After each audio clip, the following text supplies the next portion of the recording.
Hello and welcome to our Lakeside chat. We are David Wofford and Katie Noonan, co-chairs of the Rotary Nature Center Friends. And we're so happy that you can join us tonight. As we begin our program, it is important for us to acknowledge that we are on stolen land, that Lake Merritt is part of Ohlone territory.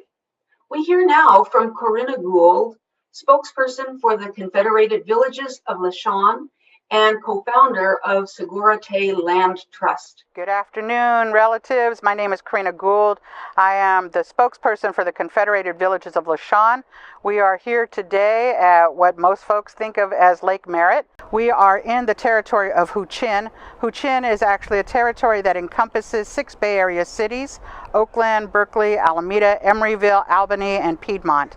And so this is a place that my ancestors have been since the beginning of time. And this was a place of abundance. I'm so happy that people from all walks of life that now come into our territory can enjoy this beautiful place that my ancestors have enjoyed since the beginning of time. My relationship to the land that I have been born to, raising my children and grandchildren here, has been to tell the story, the truth of what happened on this land before other people came here. I'm hoping that as we begin to learn these lessons of fires in California, the pandemic that's happening, that human beings come back to living in reciprocity with the earth. Thank you, Corinna. So I want to remind everybody that we are Rotary Nature Center Friends. We are an independent 501c3 nonprofit focusing on community science and environmental justice. We do water testing, we do plankton monitoring and biodiversity monitoring, and we build community and understanding of the natural world that we live in through a variety of actions listed here. At the beginning of our program tonight, I would like to thank our many supporters who help us bring Lakeside Chats to you, and also our in-person activities, including New Voices Are Rising, the Alameda County Clean Water Program, Save the Bay, the Youth Employment Partnership, and the Achieve Program. We're very thankful for their efforts. We would like to announce at the beginning that we're offering a California Naturalist Certification course for the first time at Lake Merritt. And we will put the information about how to find out more and sign up in the chat. Now, I'd like to welcome you all yet again, and about to introduce our speaker, Professor Mark Rauzon. Before we do that, I want to go over a few of the housekeeping rules for our talk tonight. So Mark is going to have a presentation. He's going to share a presentation, and he will we would like you to stay muted during his presentation. He will choose a time or two in the course of it to pause for questions as they come up. During his talk, please write your questions into chat. We will be collecting them and making sure that you have an opportunity to ask Mark those questions. Stay muted at that time. At the end of his talk, we'll open it to discussion, and at which time you can unmute yourself and raise your hand to be allowed to ask a question live. Okay, so if there are any questions, you can put those in chat, and Janai and Rebecca could answer them. And David, my co-chair David Wofford, who's here with us tonight as well, can answer those questions. So now it is my distinct honor to announce our speaker tonight, Professor Mark Rauzon, who is the chair. He is from the Geography Department at Laney College in Oakland, and he just retired, so he's emeritus. He is a seabird biologist specializing in the effects and eradication of invasive animals and plants on tropical islands to enhance populations of threatened seabirds. He has worked with the U.S. Fish and Wildlife Service, the National Park Service, the U.S. Navy, Air Force, and Marine Corps in the Pacific. These experiences were used to write a book called Isles of Amnesia, The History, Geography, and Restoration of America's Forgotten Pacific Islands, that was published in 2016. He's also authored Isles of Refuge, Wildlife, and History of the Northwest Hawaiian Islands, published by the University of Hawaii Press. And he was the winner of the 2002 Award for Excellence in Writing Nonfiction. He has written over 20 nonfiction science books for children. And one of them now 25 years in print. As a founding member of the board member of the Friends of Saucil Creek, he has contributed to our community-based creek advocacy and community science. He was recognized as a local hero by the Oakland City Council in 2020. Mark designed those platforms that successfully attracted cormorants from the old Oakland Bay Bridge, which had fallen into the water, to the new one, and he is designing seabird habitat for the old Berkeley Pier. He's a research associate with Point Blue Conservation Science, and he has received a special award from the Pacific Seabird Group in 2006. In 2022, he received an award, the Paul Covell Award, for conservation from the Golden Gate Bird Alliance. Then it was the Audubon Society.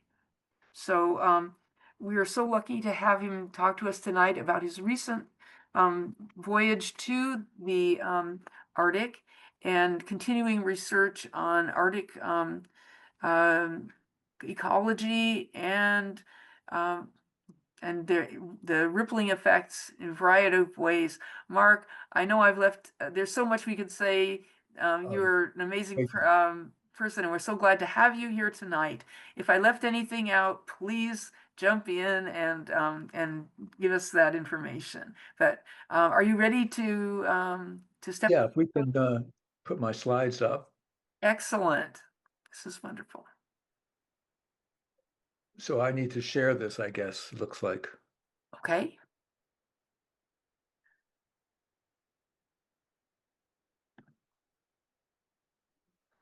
Looks great. Looking good? Looks great to me. Right. Yes. Thanks so much, Katie and David, for having me back. I was here in 2023, kind of talking about this topic. So I'd like to give you an update. I went to Alaska this summer, and it looks like the world was beating a path to Alaska this summer as well. And in fact, I appreciate the quiz that you gave. I think a lot of the journalists who went up there probably wouldn't have done so well as some of our folks out here today.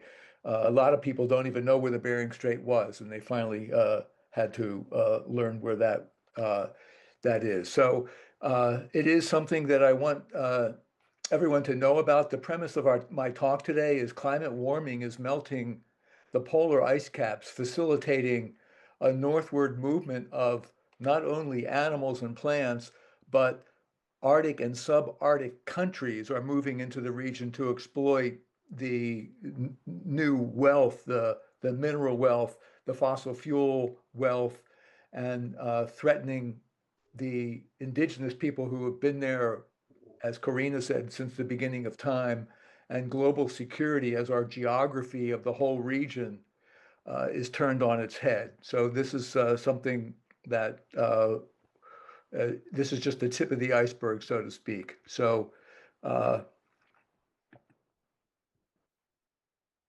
okay, so the Arctic is as an intersection of commerce, security, innovation, politics, and climate. And this is a good example of what that quiz question. Here's the Arctic Circle there. at 66.5. So it's the inner circle there. And of course, the 90 degrees north is the North Pole. But you can see the proximity of all of the continents and countries from the top of the globe. And you can see how close Greenland is to Alaska or Siberia. And, so here's Greenland and the Canadian Arctic and the Alaskan Arctic and the Siberian Arctic and the Arctic of Northern Europe, Finland, Norway, and Greenland, Iceland, and Denmark. So you can see from that point of view how tight things are. And this summer, I went to a conference in Anchorage called the Arctic Encounter Summit. I learned a lot about what's going on with the future from 24 countries that were present. And we see that there's a strategic competition going on as the Arctic becomes an open geopolitical space. As the ice has retreated, now the frontier of the frozen north is gone, and countries are rushing in to take advantage of economic arteries, and old strategic rivalries are being renewed. This is not new. I think in 1935, General Billy Mitchell came to Congress famously and said, whoever holds Alaska holds the world. And I think that slide two back, you can see that from Alaska, you can reach anywhere in half the time. You're at the narrow part of the globe where everything is condensed to the north. And as a retired geography professor, most of the continents are north of the equator, and most of the land mass is well north of the tropics, and most of the people live up there. So everything is really concentrated in the top of the world, so to speak. And we're going to turn that on its head here in a little bit. But look at the proximity there of Alaska to Russia. In the olden days, we were friends with Russia, and Russia sold Alaska to Secretary Seward for $7.2 million in 1867. And guess what? Now they want it back.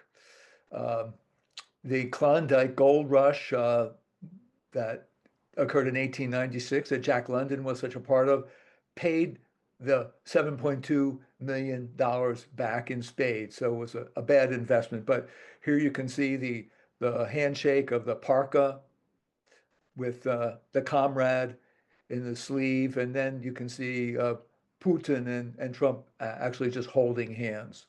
I think what was really going on is, can we see eye to eye? And I don't think we actually are seeing. These are a pair of muskox up there in Nome, but I think it's a good symbol of the current state of affairs between the U.S. and Russia. Again, it wasn't always like that. In the olden days, this is an interesting perspective here. There was once a plan to build a railway from Shanghai all the way up through the Siberian Arctic, across the narrow Bering Strait into Alaska, and then down to like Vancouver. So there's been plans to build bridges. There's been plans to build tunnels. Now there's really no plan, but I want to draw your attention to the fact of this other side. This is the Bering Strait that is only 50 miles across. You can say this is the distance between San Francisco and San Jose.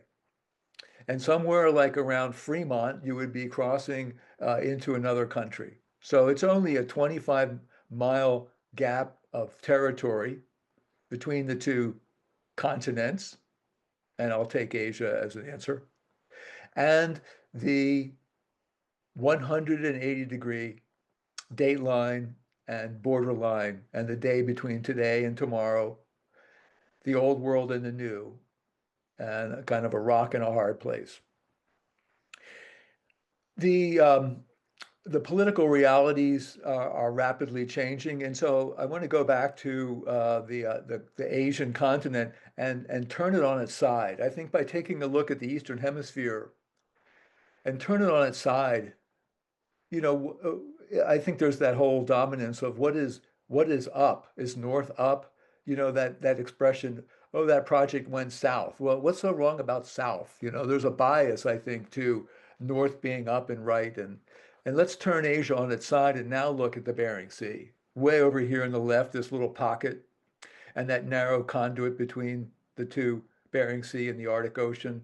But look, here's Russia dominating the bulwark of Asia, and you can see North Korea largely written there, and then don't forget South Korea, the little tip of the peninsula, and then abutting China and then into the South China. And in between, this is a view of why these countries might think the Pacific is theirs for the taking. And I should say, for the longest time, the Americans called the Pacific the American Lake because of our west coast here and what was once our state of Hawaii and once our territories of Guam and Federated States of Micronesia and our bases in Philippines and Okinawa. And I think that point is that this perspective is rapidly being challenged as a new world order is shaping up. That President Xi has proposed a new Silk Route.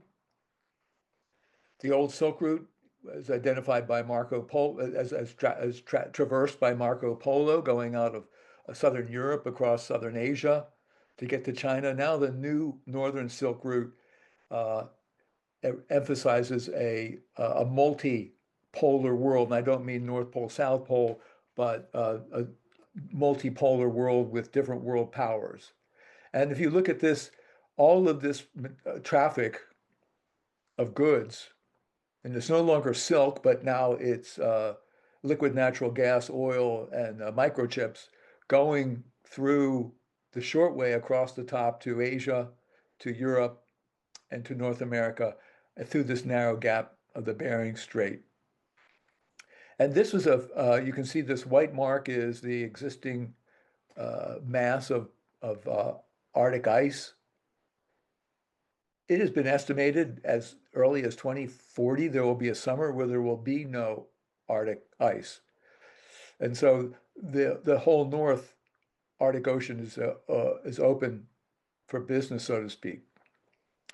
And these shipping lanes are open to be free. Now, the war in Ukraine has curtailed moving gas and oil south into the European nations. So it's all headed through the Bering Strait, the 25-mile gap between. China has proposed this because they consider themselves a near Arctic state. And if it wasn't for Alaska, we would be on par with China, having no access to the Arctic. So it was that lucky buy that gave us a gateway to the Arctic. Otherwise, we would not be we would be, as China is competing for a north gate. So I think what was brought out this week ended the Shanghai Cooperation Organization that met at the beginning of the month. That led to China's increasing dominance in the world as the world is becoming more divided. And Russia and China have found an alliance with, as they say, no light between them, no limits, with a comprehensive strategic cooperation. And this Shanghai Cooperation Organization, with about 30 Asian and southern countries, including Iran and Venezuela and Vietnam and most recently India, probably half of the world's GDP and most of the world's population, are finding an alliance that is more beneficial to them than it is to be aligned with the United States. One of the issues that recently came up has been the tariffs on oil coming out of Russia that India gets to buy at a discount, and Trump put a high tariff on that, and that drove President Modi into the troika of Russia and China, even though they had their own issues and tensions, as borders with each other, they're now forging new alliances. We can look at the world map here again from a different point of view. This is the Yamal Peninsula, where the liquid natural gas is it being extracted and is now taking the sea route through. And if you look at this loop here, that would be a boo-boo because they would be in U.S. waters. So they'd be hugging the coast here to deliver their gases to China and then all the way over to the UAE. And what is blockaded now because of the war in Ukraine is the shipment over through Europe, as well as the gas pipelines going to Europe. So it's put things into container ships. And here we can look at some of our chemistry. Liquid natural gas is a gas, and you remember a gas is an expansive state of matter that have molecules far apart from each other. So in order to make them economically transportable, the liquid natural gas has to be frozen down to 260 degrees below zero. And that shrinks the gas volume 600 times so that it turns into a liquid that can be transported in these double-hulled refrigerated chilled bubbles of gas going through on the ocean and going year round through the Arctic. And as you know, the Arctic is cold, and even though the ice may be not like it used to be, it's still ice, and it also is dark for most of the winter. So normally, or naturally, I should say, Russia has become the leader in icebreakers with a huge armada of icebreakers, and this is the sort of the monster of them all, can cut through 20 feet of ice, going 3 knots, cost $1 billion US. But the point is, here's what they're doing, that they're going to be keeping the sea lanes open all year long, 24 hours. Now, with the ice being poor, or as my friend Delbert Pungawi calls it, sad ice, 1-year-old ice, it's easily demolished by icebreakers. And here's some icebreaker escorting a container ship, and you can see there's an icebreaker clearing the way for another ship.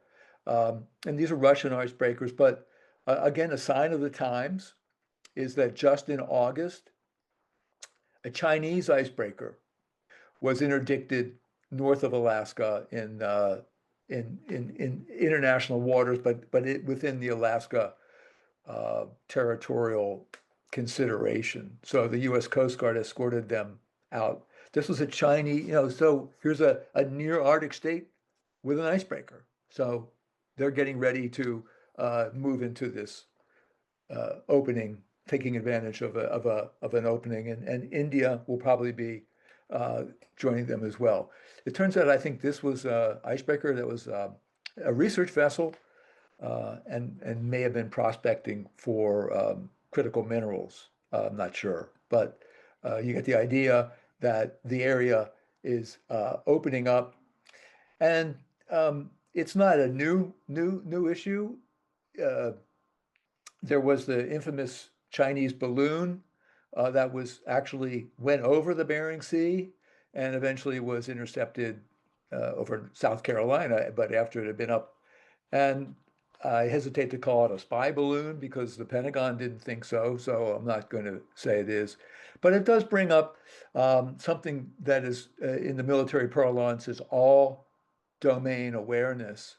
And by all domains, I mean underwater, in the water, on the land, in the air, in space, and in cyber. These are all the dynamics that people, countries are going to be playing with. So there are incursions going on all the time, and they are becoming much more increasing in incursions. So talking about China and Russia becoming strategic allies, they're now wargaming together, pushing right up against the Alaska borders. Here's a post by Representative Dan Sullivan talking about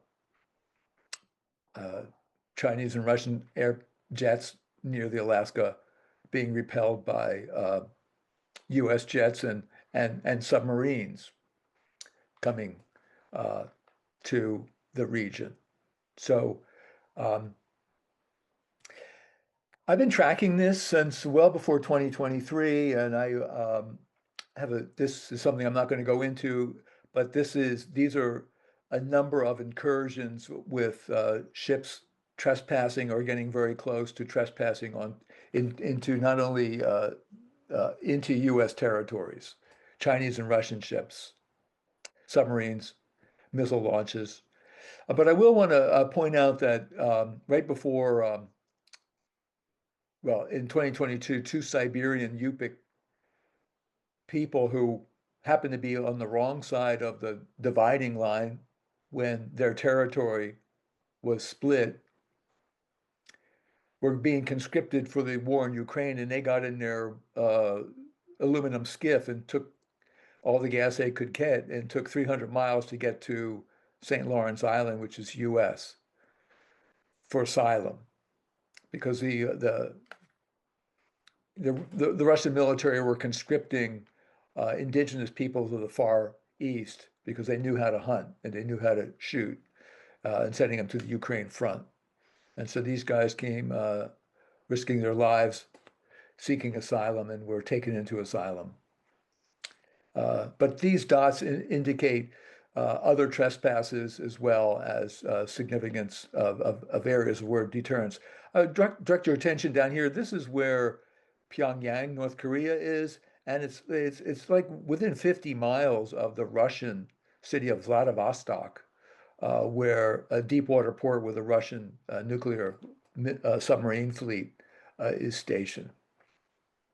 As a matter of fact, I learned up when I went to this conference, 30% of the Russian submarines are working in the Arctic.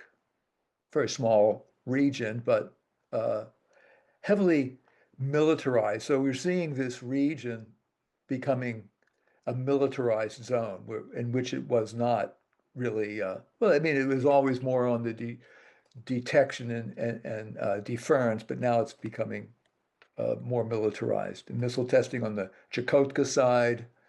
So the United States, of course, has come up with their strategy, the Arctic strategy. This was from the Biden White House in 2022, so it was an updated. I think it's a new version today. I think I was hearing that Donald Trump has changed the name of the Defense Department to the War Department. But the point of pillar number 4 is, yes, there's aggression. Yes, there's problems, but we are trying to we seek everyone to uphold international law, international standards. I mean, you can push the boundaries, but let's just be good, at least decent neighbors, and obey the laws. And so far, there hasn't been anything egregious. It's just been kind of testing the limits. But so far, it is held. And the U.S.'s perspective is deter by having missiles, having forays and war games, detect with the as I mentioned, the all-terrain dominance, interdict with our jets, and defend. And one of the greatest defenses that we have had is the North American Aerospace Defense Command, or NORAD, is almost a 70-year defense posture with the United States and our strongest partner, Canada. So we lock up the entire North American Arctic, these two countries, and have been doing so for a very long period of time. And hopefully that's going to pay dividends. And as a matter of fact, just last week, NORAD, which is scanning the skies, the stars, for tracking aircraft, and they found that Russian aircraft had operated in the Alaska Air Defense Zone. So this was a press release, and 2024, August 20, August 24, 2025, just 2 weeks ago, that again, boundaries are being pushed. And at the same time, the United States military is having war games themselves. When I was up there, as I mentioned, just at the end of July, there were two US, Canadian, Denmark war gaming together. One was called Arctic Edge 2025 and Operation Arctic Dagger. So these are various divisions of militaries training internationally to be prepared in case of something that requires real interdiction and defense. I should say, taking a step back, Oakland has its own history here that reaches into the Arctic in a law enforcement capacity. So this is the ship called the Bear, or the Bear. It was a U.S. Coast Guard cutter, actually based in Oakland at the foot of High Street. It was it would annually make a trip up to the Bering Strait. It was one of the most fortified wooden hulled icebreakers ever made. It was a famous ship for at least 50 years, based out of Oakland, and it was captained by Michael Healy, who was the first African American descended person to captain a U.S. military ship. It was a famous ship of the region, and it would go up every year. And here it is at anchor in San Francisco Bay. And I'm hoping somebody here can identify the landmarks here, but there's the ship. Not sure exactly where in San Francisco Bay this is, but maybe somebody can tell us that. The Bear would go up, and it was the long arm of the law. It would try to provide order and law into the lawless Klondike and the Bering, the gold rush of Nome, and just apprehend bad actors and save whalers whose ships had gotten crushed, or do whatever needed to be done to show the flag at the high north. In the olden days, when ice was ice, when Mother Ice, old glacier ice, was there. So here is the on the right what Mother Ice looks like, and here is an indigenous Yupik from the island of Diomede bringing home a seal. Ice is their avenue to get out to the open water in the winter. And here's a typical photo in April at the maximum extent of Arctic ice. The winter is just coming to an end, but it's still cold. This is in 2024 where the ice actually encompasses, and you can see here's the Bering Sea. Well below the Arctic Circle is frozen. And again, that would be 1-year-old ice, so it wouldn't be, the hard ice would be close to the North Pole. But it is a critical object for the Alaska natives to go and get food. Here's a photo, and I wanted to bring this out because of my neighbor, Virginia Sherwood. I don't know if she's in the audience, but this is her. She was as a 4-year-old. She was the first white child born on this island in 1930. Her father was a school teacher. And this was right at the beginning of modernity in this culture. So that's her in the background that her dad focused on. And these Yupik are out at the edge of the ice, probably bringing some whale in for butchering. But this gives you an idea of what the ice was like, and the extent and the depth of what is Mother Ice. This is the old polar ice that would be drifting down in the winter, not 1-year-old ice. That 1-year-old ice might be Seguliac out here. And look at the ice over the last 20 years, or 10 years really. In 2013, again, this is April, end of the winter, ice coming down to well below the Pribilofs. 2015, a lot of holes, crappy ice. 2018 was a terrible ice year where it hardly formed. And now the Arctic Circle is right around the world, Alaska and Russia. So it was hardly made it out of the Arctic. And things are not getting better, of course. This is last month at the end of July. This is the extent of the ice. It's the third lowest in a 50-year satellite record. And these squiggly lines are historic. This is like where the ice would have been in July in 1980 to like 2010.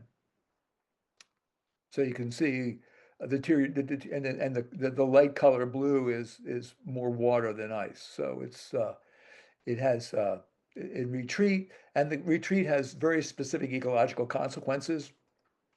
So here's the 20th century ice conditions when global uh, carbon dioxide levels were 350 parts per million. You can see the ice was much more extent.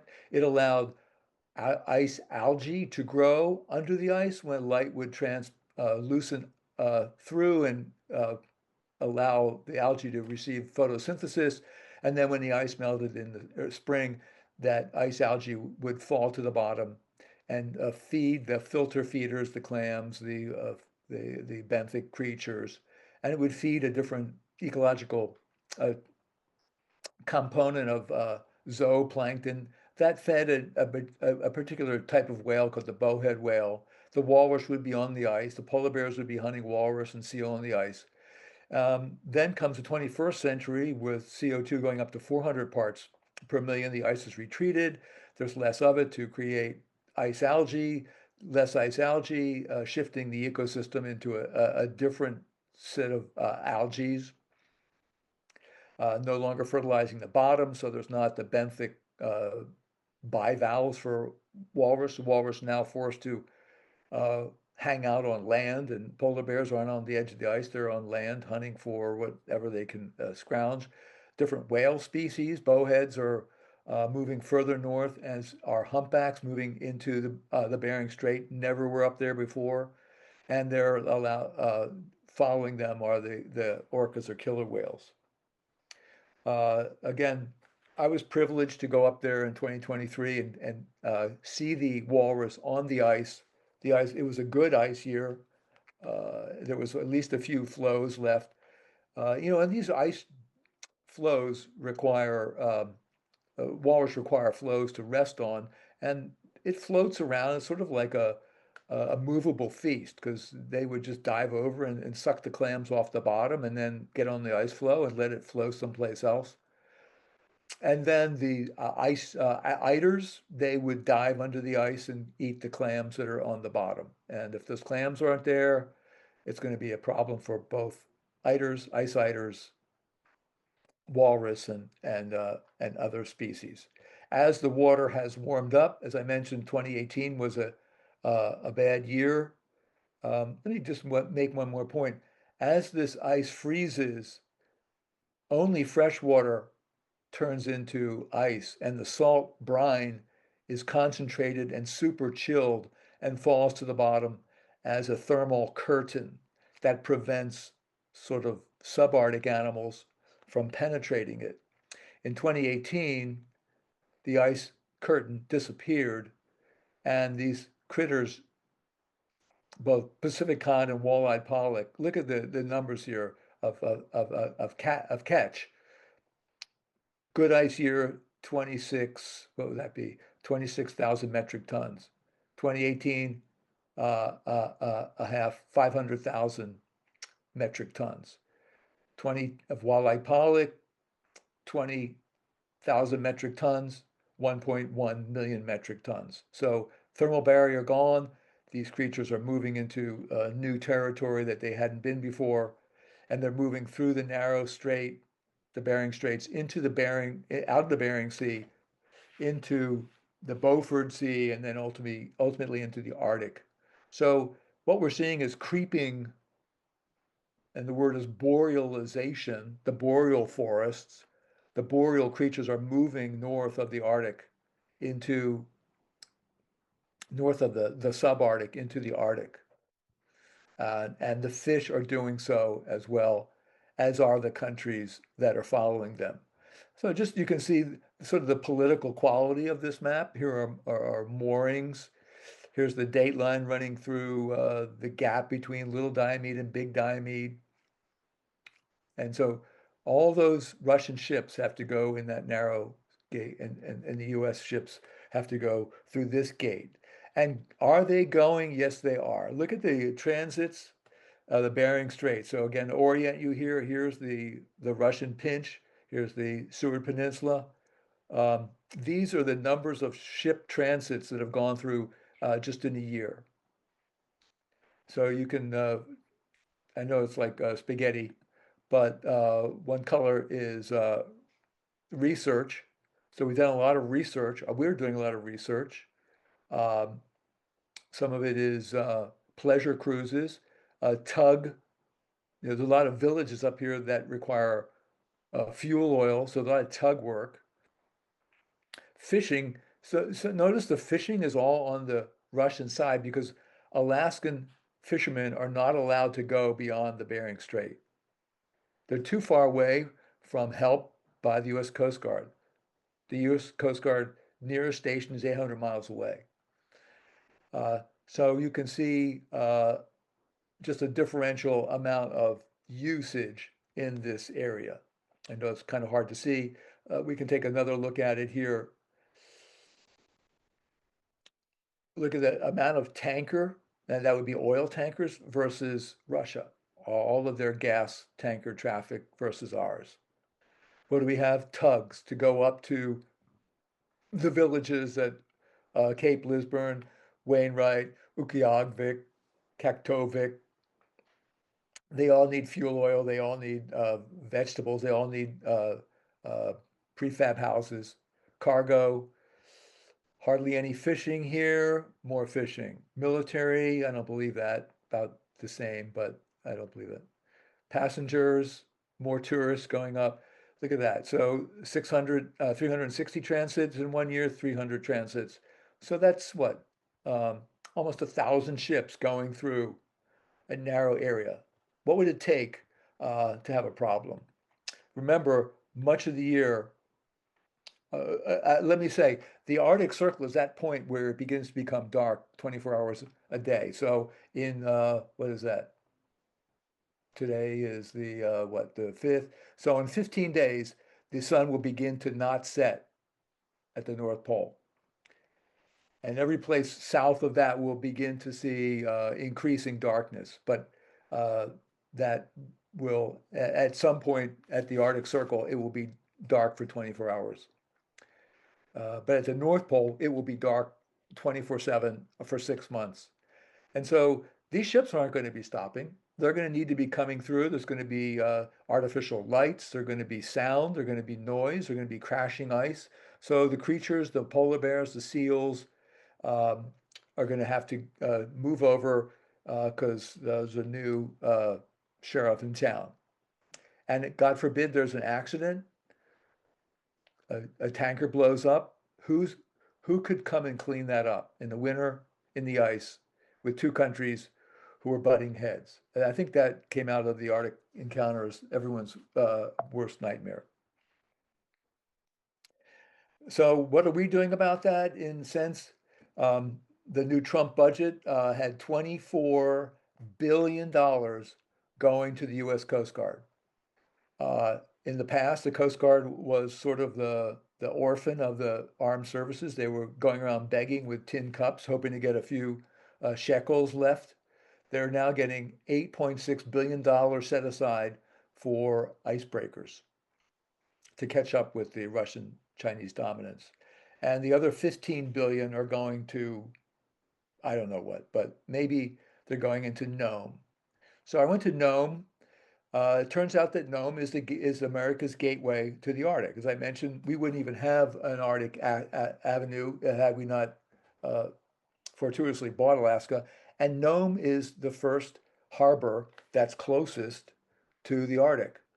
And you can maybe see in this particular photo, it is in major new construction to make it a deep water port. It was a port, but it was not suitable for deep water vessels. So I think some of that 15 billion is going to go to fortify this, and you can see it's already, this looks like new construction.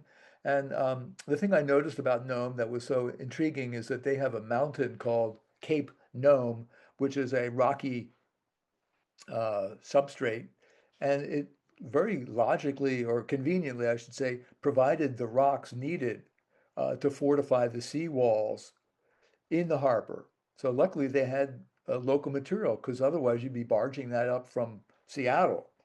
And not only Nome, but it's also being barged from Nome up to Ukiagvik to enhance their seawalls. Because there's another issue here we haven't talked about, and that is rising sea levels and storms. So something completely shocking was in the fall of 2023, which was a very warm year. If you can again orient yourself to the Bering Strait, the remnants of Typhoon Merbok came into this, and the typhoon was enervated by warm water and came all the way into the Bering Sea. It lashed the waves along the 1,300 miles of coast. It affected 35 Alaska Native villages. Here it is wiping off a house. Uh, and I like to think of Nome. Their local motto is "There's no place like Nome." Well, Dorothy, there you may not have a tornado, but you got a typhoon taking away your house. And somewhere over the rainbow, where blue throats fly, this is going to be the new Oz way up north. And so that rock you saw is used to fortify the beachfronts at Nome and all along the vulnerable fronts. So here's a quick video. Here's the stone and has been transported up to Barrow, or now called Ukiagvik. Just look how vulnerable this village is, a village of 4,000. Because the ice doesn't freeze anymore until very late in the year, the winter storms blown by strong winds is lashing and eating away the coastline. So they're rushing to build that seawalls up because like these houses are right there. I think right here is the city water and fuel supplies. Water and fuel supplies. So there's a $400 million project to fortify these walls with rock from Nome, and at also many other villages as well. So that's a concern. And one more concern is the amount of fire. It was mentioned earlier. I think Corrine mentioned fire. This is something I learned. This is the amount of fire. Here's the Arctic Circle. And this is the boreal zone. This is the tundra zone north of the Arctic Circle. So the boreal is the evergreen, the Christmas tree world. This is how many fires that have been in the last 20 years. In the last 20 years, 174 hectares, which I computed out to be a 500 million acres, burned in the last 20 years in the high Arctic boreal zone, emitting unbelievable amounts of carbon. And not only that, but exposing the permafrost under the carbon to melt. I was reminded of that even just flying up to Alaska. This was the view out of the airplane as we were flying over Washington State. So we're seeing something in our backyard, of course, in California, the Pacific Northwest, but a lot of people don't realize the extent of it at the high north. And what is being done about it? Um, Well, in August 15th, there was a meeting between Putin and Trump at Eielson, and I'm not sure what was expected of that. One thing that I heard at the outset, after one of the outcomes was that Trump was offering to develop critical minerals in the Bering Strait and probably fuel. So maybe there's critical minerals and fuel that these countries or these oligarchs can begin to exploit on their own. But I'm not sure anything else came of that, but we'll see. While I was there, I also had an opportunity to record Senator Murkowski, is a Republican senator from Alaska, speaking about the Arctic. And I'm going to play this. The audio is pretty crappy, but maybe you can hear it. Canada becoming the 51st state. He's talking about buying Greenland.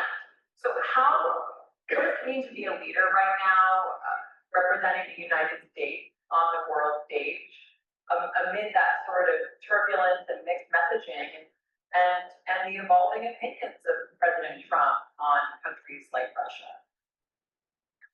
And this is where I think it's important to have dialogue, where you have members of Congress, where you have other elected officials that may perhaps share a view of the Arctic and the importance of the Arctic that is articulated differently than what President Trump has been saying. Let's just take Greenland as for instance. He has been went over in his words, let's just say it that way, that one way or another we will take Greenland. Well, why?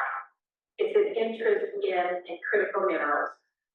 It's an interest in the geostrategic advantage that Greenland has in the Arctic.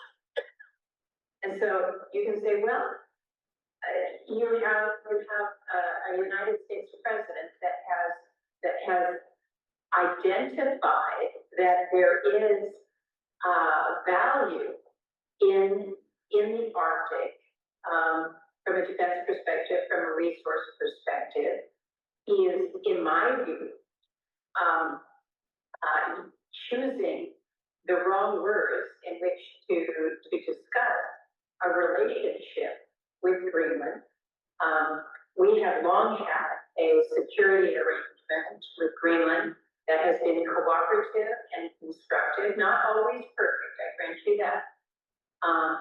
But we can continue that without taking over Greenland. We can have relationships with mining companies come in cooperatively with Greenland to work to develop mineral resources without taking over Greenland. And so I think it's important to have, again, elected representatives who can talk about the important relationships that we want to have with Canada, with Greenland, without suggesting that it has to be adversarial, confrontational, or exploitive. And so I'm hoping that by participating in these dialogues, as this Odell did in Ottawa, that they feel some reassurance that you don't have a Congress that is going to say we're going to move to make Canada the 51st state, or we're going to move to take over Greenland. Okay, well, there was some very careful wording there. As a very well-trained politician to judge her words very carefully. I'm less good at that. So I'm coming to the end here. I just wanted to. This is the Biden had a policy here to listen to indigenous voices. Biden policy, never before has humanity faced the confluence of crisis we face. Never before have there been a driving kinds of evidence of knowledge we rely upon to make critical decisions and address them. This is at the core of what drives us to elevate the role of indigenous knowledge in federal policy making. I went to check that, and this is the new version on the White House, taken down. So again, this is a situation where um, a whole different perspective of resource utilization is taking place. And I'll finally end with this is a person at the conference, and here's this old guy that would be yours truly. And she asked a very question. And I'll read something what she's saying. She's going, it's very frustrating because it's hard, it's exhausting being optimistic. It's exhausting wanting to make a difference and wanting change. So this is the youth, and I really appreciate her perspective. It's hard in our region because we have a lot of resources to make the change, but in the same vein, what would that come of? People are saying the extractive processes or mining, the graphite mine. But is that really going to change anything, especially within, it creates a lot of demand of our relationship. It creates a different relationship we have in our environment and our land and how we do things that we want to do. Like, how much is a dollar really worth? How much is our land really worth? And she asked that fundamental question, what is the value of a dollar? What is it that graphite mine that she was referring to is so-called worth $6.5 billion. And that's going to be exported out of the new port at Nome.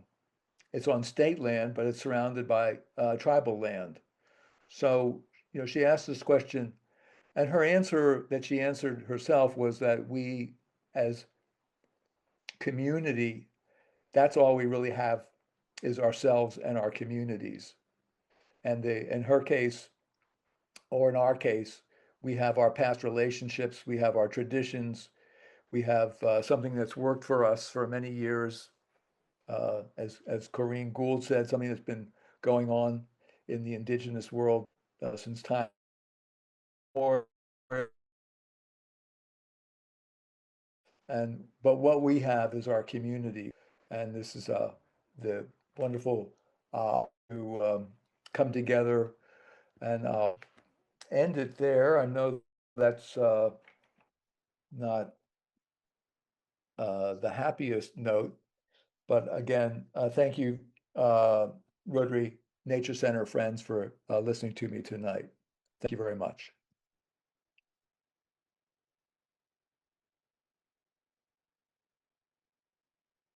Yeah, thank you, Mark. We have some great questions that have come up. Would you have time to open for Q&A for a Oh, I while? forgot. Yes, sure. Yes, absolutely. I forgot to ask for questions. Yep. Yep. Yeah.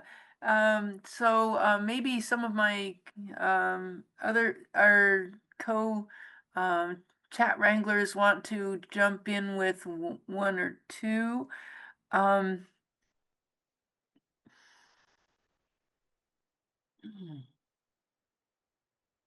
Oh, okay. So Sarah wanted to know what the latest news was on Kivalina, which and then she provided a link which we could share with everybody to give some a past description of their plight. Could you say anything about I that? don't know. No, I don't know. Is it a flooding issue? I don't know about Kivalina. Sarah, are you able to unmute and say more about your question? Sarah still with us? Oh, she can't unmute. It's not allowed. I Okay. just adjusted that, so it should work now. Try again, please.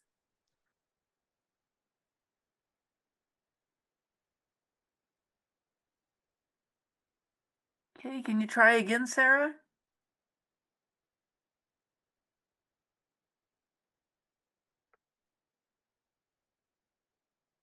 it goes. It took a second. Oh, yeah, I just didn't know if you might be aware of the latest on Kivalina. I used to be more in the know about the various indigenous communities that were trying to get support for relocation or infrastructure development. And Kivalina was an interesting case because the community was divided. They were not of Yeah. one mind, and it was slowing things down. They were having a little trouble garnering support, partly because they weren't unified in their decision, whether to relocate, because it's just this little spit of land that's just going to go away. It's not. It's right at sea level, and there's almost nothing to it. And yeah, so I just haven't heard any updates, and I also haven't sought any updates. But someone in the chat said that they had their infrastructure improvement money frozen in April. One of the big issues in Kivalina is the water quality is really poor. They're right by a mining site, and so they've been trying to upgrade the water Oh, resources really? for a long time. Anyway, it's an interesting case study. There's a couple of similar case studies where the community is not of one mind, and they have to negotiate that because every single family might have a different idea of what they need to do, and they don't want to move communities in pieces. They want to move a community together. So it's just really fraught. Yeah, the Arctic Encounter Summit had a workshop on village movement, mainly focused down there in the Yukon Delta, where they have successfully moved. So they were looking at a case study that actually worked. But you're right, there's a lot of resistance to moving. It's expensive, it's hard, and I don't know the Kivalina situation, but yeah, there must be near Red Dog Mine. Yeah, I think that's right. Mhm. Yeah, well, Red Dog Mine, not that this is going to fix things, but they're almost done. They're going to be closing up, but that's probably going to not alleviate their problem per se. That's a great question, though. I'm glad to hear about that.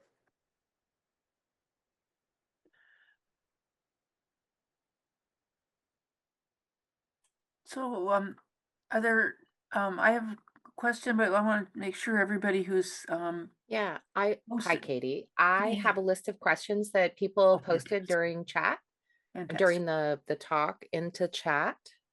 So Gavin had a series of questions. I don't know if they want to unmute and ask themselves or if they'd like me to read them. I'm happy to facilitate. There was a question, what year was the railway plan, the China-Canada railway connection that you had mentioned was looked at? I think that was in the late 60s. Oh, wow. That you could probably Google that. Okay. Yeah, there's been a number of strategies. There's bridge has been proposed.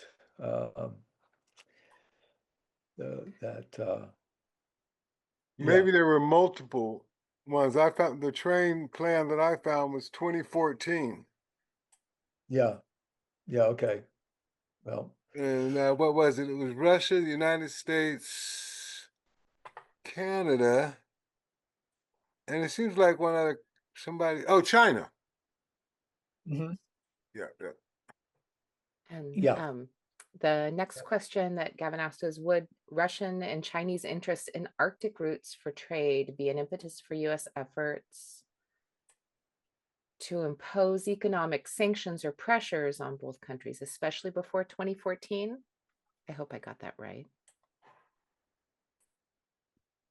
Well, I don't know the last part is the part of that question, but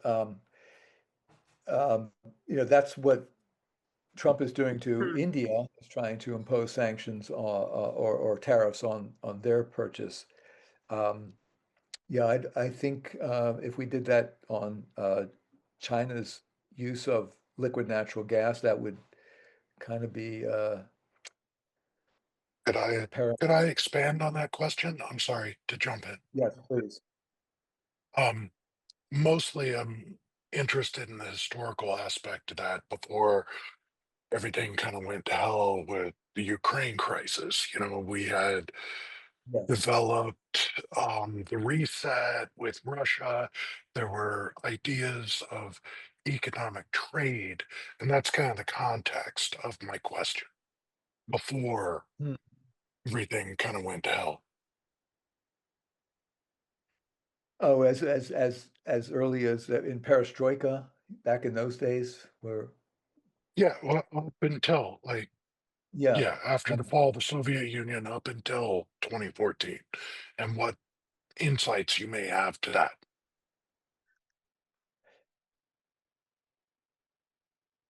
I, be honest with you, don't have any insights, but I really don't think that the resource was that well developed until relatively recently. The Yamal Peninsula is kind of a recent, well, I'll stop there, Gavin. You probably know more about it than I do, so I gonna have to say I can't really speculate. There was a question about how close the Russian claimed airspace to the US Alaska claimed airspaces. Do they butt right up against each other, or is there international airspace between? Good question. I think there is the territorial limit out to 200 miles, and then there's probably a buffer that has like a, I don't know the distance, but there's probably a, like the Alaska territorial zone is probably beyond that, but um, again, I'm not sure. So great All questions, right. folks. And then David was asking, what was the name of the captain of the Bear, the wooden icebreaker? I'm sorry, Michael Healy, Healy. Wonderful. And we got Sarah's question, and then Yeah, Katie. and incidentally, the Healy was a name of one of the US's current icebreakers that's still is the name of the USCG Healy is still in operation in the Arctic. It's one of the last uh, working icebreakers that we have. So it's going to be probably coming to the end of its 30-year life soon. But yeah, Michael Hell Roaring Healy was quite a guy. Yeah, you should look that up, David. He died at only 63. He had such a hard life. I think that was the end of the questions that appeared in chat during the talk.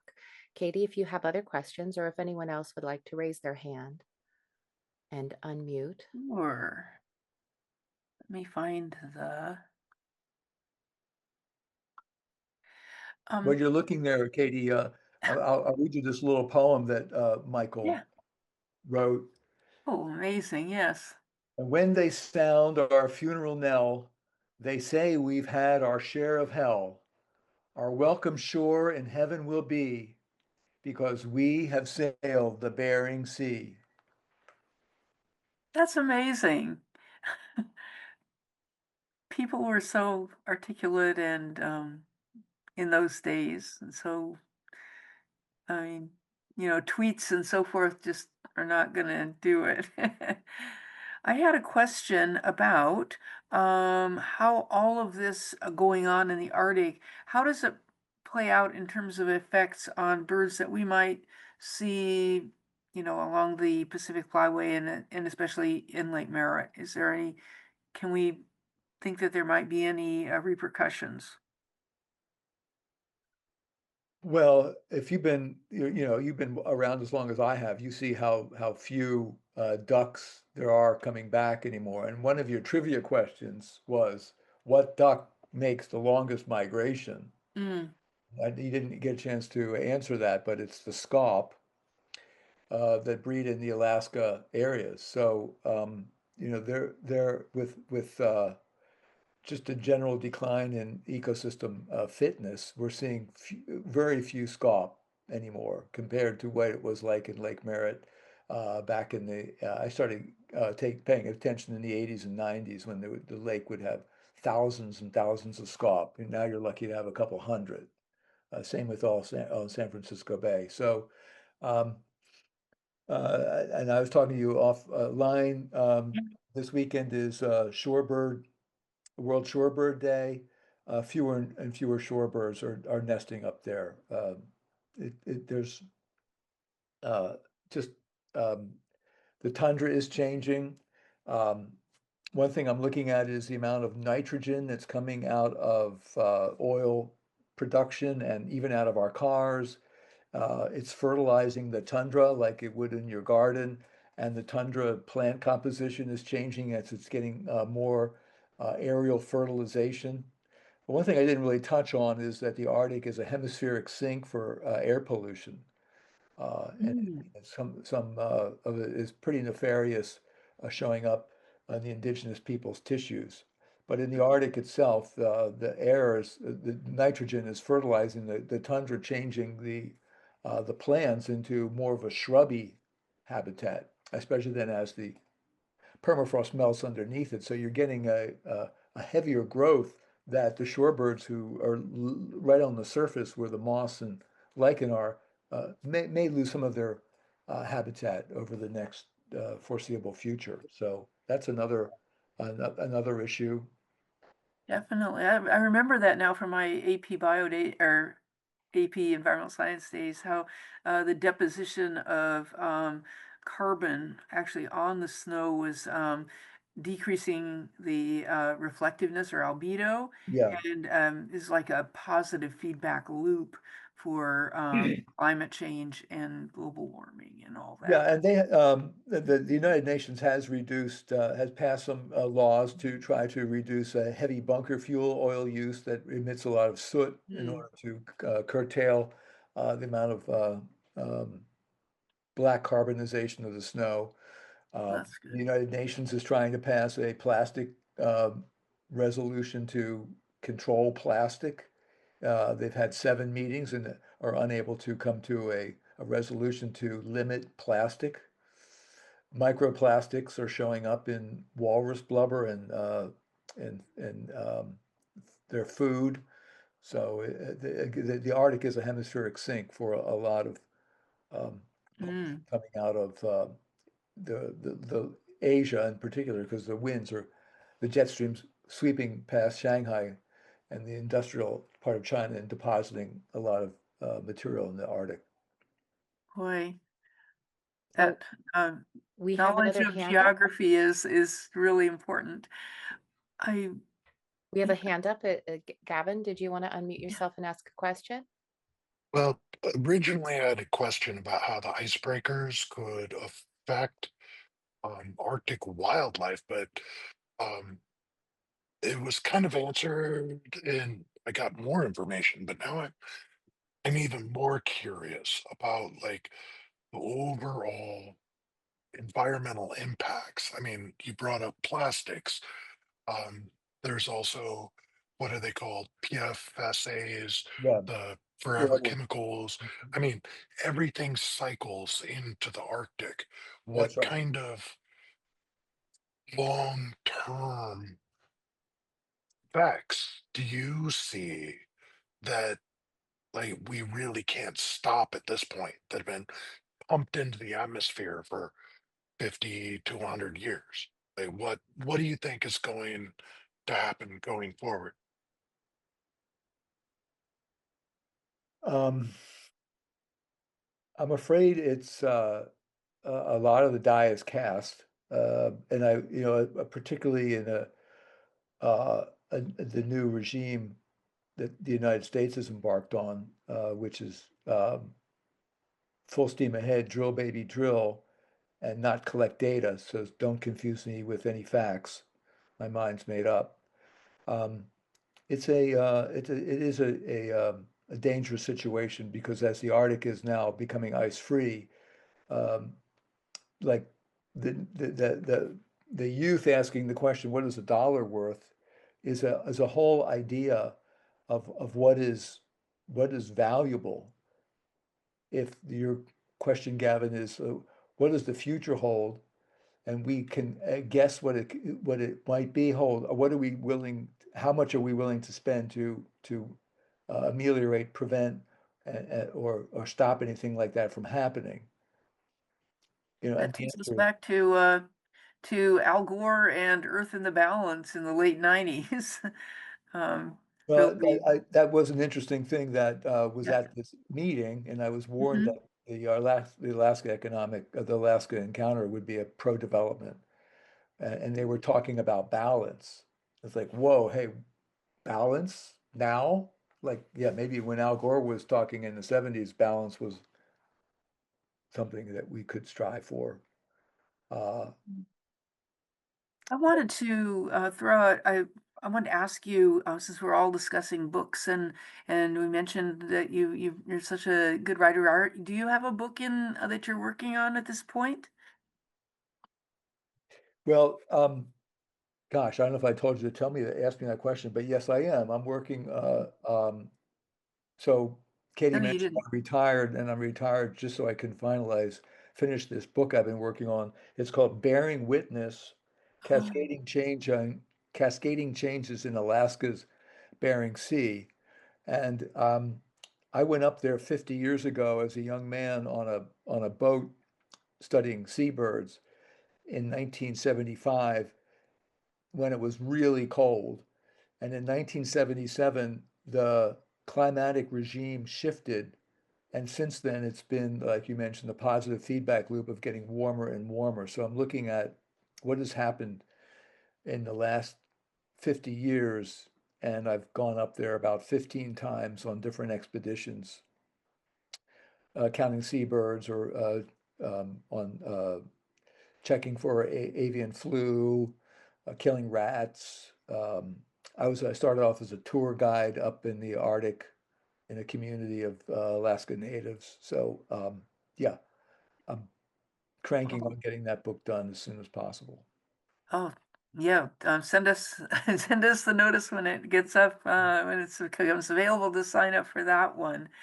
I had another. There's I wanted to give another shout out to the monthly bird walk with the Golden Gate Bird Alliance. They have bird walks at Lake Merritt, and they count the number of species that they see every walk, which is actually they've not seen a great decrease in the number of species, but definitely a decrease in the number of individuals from each species, which seems to be kind of what we're seeing uh, in terms of bird population survival. Um, Oh, there's Wade and I didn't see you guys. Wade in Virginia. Hi. So Hi, I Virginia. mentioned Virginia as a little child up in Sivokok, and there she is, no longer a little child, but still that's her middle name. Glad you That's guys could come out. so glad you could come. Um, yeah, this has just been wonderful. I do have some closing slides when we get to that point. Maybe Yeah, I think the I've had. last, well, I could share some of our upcoming things Mhm.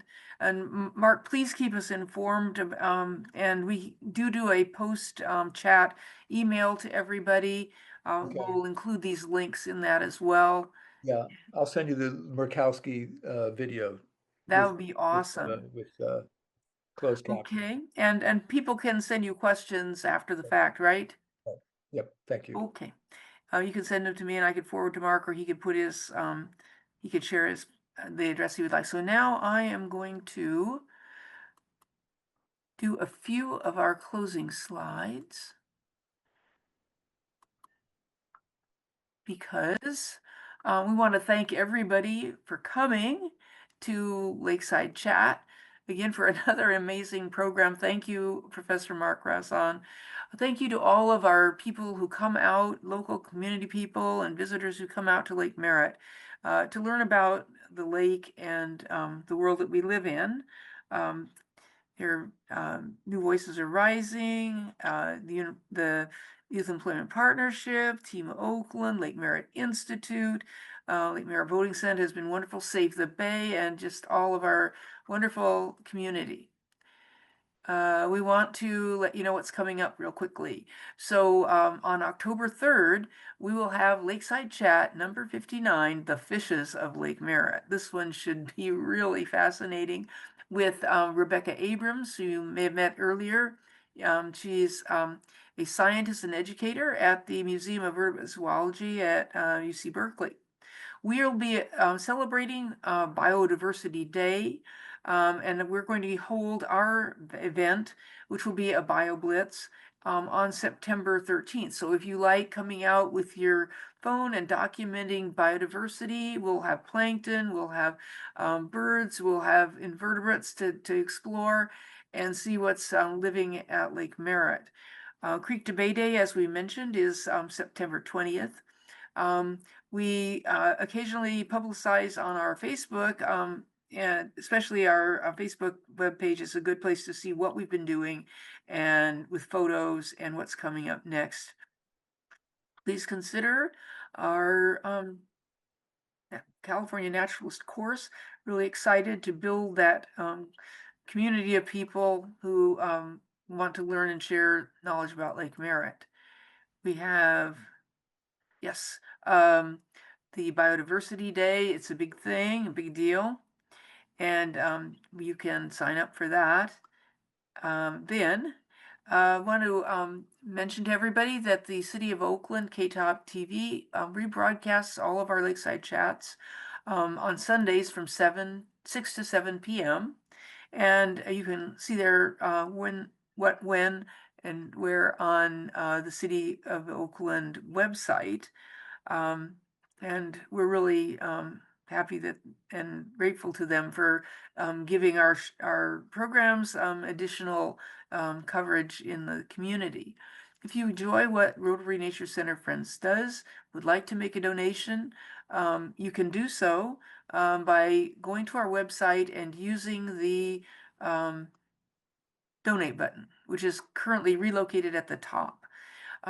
We are currently directing our donations to scholarships for the Cal Naturalist course, so that we can have people from all over the community, regardless of their means, who are willing to put in the 40 hours of work and come out and study Lake Merritt and California Ecology to join us. Okay, so thank you to Rob Lamone, our media producer. We'll be making a lightly edited version to share with everybody on our YouTube playlist. David Wofford and I are co-chairs. Janai is on our board. I mentioned David, and Rebecca is on our board and contribute to all of the things that we do. And so we want to thank all of them, and we really look forward to the next Lakeside Chat on October 3rd, and hope to see some of you in the interim period for some of these other events, which we'll include in our post-chat email. So you can expect a link to the recording of this program probably in about a week and a half after it gets lightly edited, and then we share it with everyone. Do we have some? I want to thank. Would anyone else like to? I want to have everybody give a big round of applause for Mark and for all of our people are here today. So glad that you could all come and celebrate this time together. Thank you. I was just having a chance to look at the chat, and I really some great comments and questions there. I really appreciate everyone's taking us in a lot of different directions I didn't have a chance to see, but we have a very engaged thinking audience that was happy to see. I'm happy to read that, learned a lot myself from that. And thank you, David, for your investigation there on some interesting things you've dug up for Black Ahab and some of the tunnels and dates and stuff. So keeping the audience informed was great. Thank you all very much. Well, and thank you, first of all, for what a wonderful presentation and so informative. Well, food justice is on my mind quite a bit. Lately, Yes. we created another community garden, or started another community garden in my neighborhood this past Saturday. And the way this works is through our networks. We put out a call and let people know, and So a bunch of us neighbors come, but others come. People came as far away as Santa Cruz to the south, and I don't know, Sonoma County to the north. And so, but many, I would say that at least half of the people there were working in studying or working in the areas of food justice, as they shared. And somehow, well, I want them to see this video and get a real bird's eye view, if you will, of of uh, climate change and its impact on food justice with the tribal people who are Oh, living. yes. That's their number one. That's what, and I know Gavin asked about the ships. The ships crunching the ice, disturbing the seals that are pupping in the ice, the whale migrations, and the loss of ice, the loss of permafrost, the loss of the coastal access. Uh, Food insecurity is the number one issue because there's no income. Their subsistence, they don't have an opportunity, you know, to go. If you're going to get something, it's going to have been flown in, and they always like to say a gallon of milk is $15. Hmm.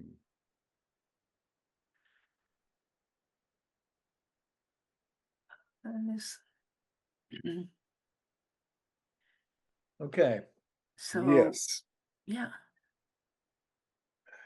Well, um, It's 8:30. I think our time is up, eh? I totally think it is. Thank you so much, everyone. This was a wonderful conversation, and want to see you again at the next Lakeside Chat. And come on out to Lake Merritt; it's an amazing place.